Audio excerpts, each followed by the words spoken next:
Dévotion journalière. Église la foi apostolique. Lecture biblique, Deutéronome chapitre 27 versets 1 à 26. Tu écriras sur ces pierres toutes les paroles de cette loi, en les gravant bien nettement. Deutéronome chapitre 27 verset 8. Récemment, j'ai eu l'occasion d'enseigner à un groupe de personnes comment faire une salutation dans ma langue, qui est le Yoruba, une langue parlée en Afrique du Sud-Ouest. Ces personnes n'avaient jamais dit un mot en Yoruba auparavant. Mon objectif était que, à la fin du cours, ils puissent saluer les autres dans cette langue. S'ils ne le pouvaient pas, ce ne serait pas parce que je n'avais pas fait ma part en tant que professeur. J'ai commencé le cours en jouant le rôle de deux locuteurs natifs qui se saluent. Je voulais qu'ils apprennent en écoutant, alors je me suis rassuré qu'ils comprenaient ce qu'ils m'entendaient dire. Après avoir répété les salutations 3 ou 4 fois, je les ai écrits au tableau pour qu'ils puissent voir les mots et les apprendre visuellement. Puis, j'ai répété plusieurs fois ce que j'avais écrit, afin qu'ils puissent entendre et voir en même temps. Ensuite, je leur ai demandé de répéter ce qu'ils avaient entendu et vu afin qu'ils puissent s'entendre dire les salutations comme ils répétaient cela après moi. Après, je leur ai demandé d'écrire un dialogue entre deux personnes qui se saluent, renforçant ce qu'elles avaient appris en leur demandant d'écrire leurs propres salutations. À ce moment-là, ils l'avaient entendu, lu, parlé et même écrit. Enfin, je les ai mis 2 à 2 pour effectuer les salutations. Cela m'avait permis de connaître qui avait retenu les phrases et qui ne les avait pas retenues. À ce stade, aucun d'entre eux ne pouvait dire qu'il ne savait pas mes attentes à leur égard. De même, nous avons eu toutes les occasions d'apprendre les instructions que Dieu nous a données. Nous pouvons entendre sa parole, lire sa parole dans la Bible, réciter ce que nous avons lu et même l'écrire nous-mêmes. Il nous appartient maintenant, tout comme les enfants d'Israël, de suivre toutes les instructions que Dieu nous a données.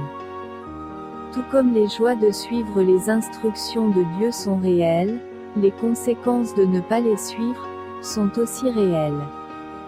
Cependant, comme tout bon enseignant qui veut que son élève réussisse, Dieu veut que vous et moi réussissions, et le seul moyen de réussir est de suivre toutes ces instructions. Contexte. Ce chapitre débute le discours de clôture de Moïse dans le livre du Deutéronome. Grâce à la première et à la deuxième allocution de Moïse, Israël a passé en revue son héritage et la loi. Puis vient le dernier point crucial d'instruction, la validité de l'alliance. Après avoir donné une autre exhortation répétée à garder les commandements du Seigneur, Moïse a précisément dit au peuple d'Israël, quelles actions il devait entreprendre lorsqu'il traverserait le Jourdain. Dans ce chapitre, Moïse a commencé par souligner que, aujourd'hui, tu es devenu le peuple de l'Éternel, ton Dieu. Deutéronome chapitre 27 verset 9. Ils étaient devenus une nation appartenant uniquement à Dieu. Ce haut lieu de privilège et de relation avec Dieu a apporté avec lui une responsabilité particulièrement grande d'obéir à Dieu et un désastre particulièrement grand en cas de désobéissance. 3 tâches principales ont été assignées aux Israélites. Écrire la loi sur les pierres érigées au mont Ébal. Construire un autel et, dessus, présenter des holocaustes et des offrandes de paix. Séparés par tribus sur 2 montagnes pour prononcer des bénédictions et des malédictions. Les bénédictions et les malédictions ont été prononcées sur 2 montagnes distinctes. La proclamation depuis le sommet d'une montagne représentait le haut standing unique d'Israël parmi toutes les nations. Comme une montagne s'élève au-dessus de la terre qui l'entoure, Israël est élevé au-dessus de tous les autres peuples. Pourtant, comme une plus grande hauteur signifie de plus grandes vues et une meilleure protection, Cela signifie également un plus grand danger en cas de chute. Tomber d'une moindre hauteur n'est peut-être rien, tomber d'une montagne est une destruction certaine et complète. De même, Israël est ainsi informé que suivre les commandements de Dieu apporte la plus grande bénédiction possible et désobéir à ses commandements entraîne le plus grand désastre possible. Les Lévites devaient alors prononcer des malédictions sur ceux qui commettraient de divers péchés, en commençant par la violation du premier des 10 commandements et finir par celui qui n'accomplit pas toute la loi de Dieu. Regardez de plus près. Quel était le nom de la montagne de la bénédiction? Et celui de la montagne de la malédiction? Pourquoi Moïse a-t-il commencé par la liste des malédictions au lieu de la liste des bénédictions?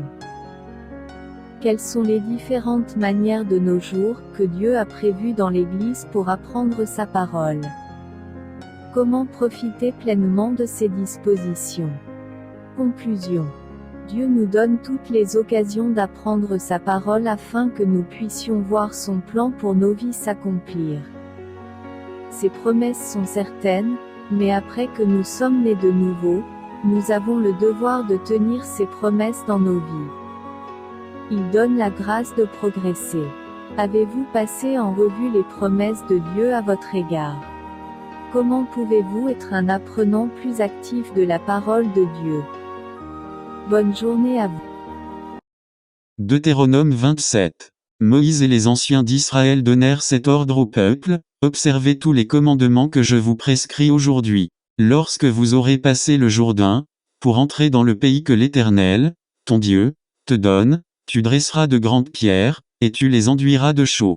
Tu écriras sur ces pierres toutes les paroles de cette loi, lorsque tu auras passé le Jourdain, pour entrer dans le pays que l'Éternel, ton Dieu, te donne, pays où coule le lait et le miel, comme te l'a dit l'Éternel, le Dieu de tes pères. Lorsque vous aurez passé le Jourdain, vous dresserez sur le mont Ébal ces pierres que je vous ordonne aujourd'hui de dresser, et tu les enduiras de chaux. Là, tu bâtiras un autel à l'Éternel, ton Dieu, un autel de pierre, sur lesquels tu ne porteras point le fer.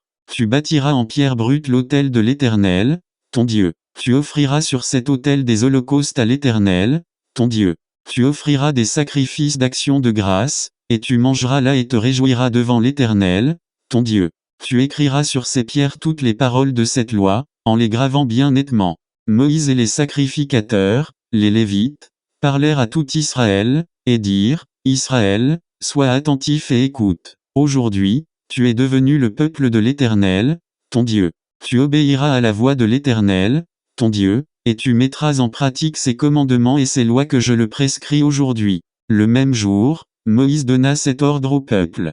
Lorsque vous aurez passé le Jourdain, Siméon, Lévi, Juda, Issachar, Joseph et Benjamin, se tiendront sur le mont Garizim, pour bénir le peuple. Et Ruben, Gad, Asé, Zabulon, Dan et Nephtali, se tiendront sur le mont Ébal, pour prononcer la malédiction.